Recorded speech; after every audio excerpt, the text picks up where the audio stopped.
Kain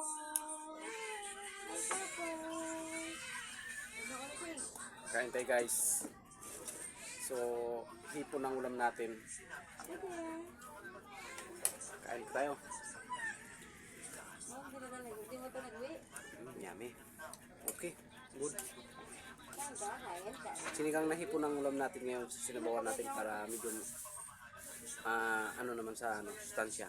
Hindi puro na lang tayo gisa-gisa. Natin, no?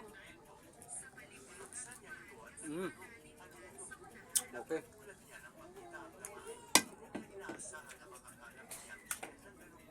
Sabayan natin yung kanin.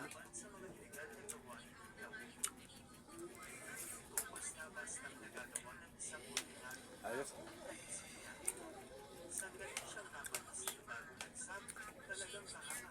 Medyo mainit lang.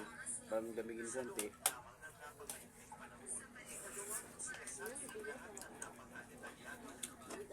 Meron ho rin tayo dito. So yan o, paksyo po na galunggong na maliliit. So ay bukas na lang natin yan. Sinigang muna tayo ngayon. Alam natin.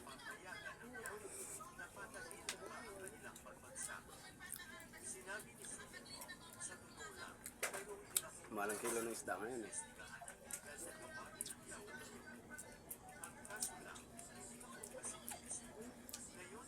Ipon medyo mura pa.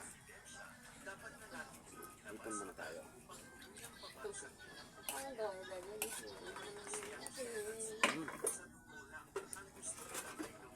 Ipon na guys. Ipon ka.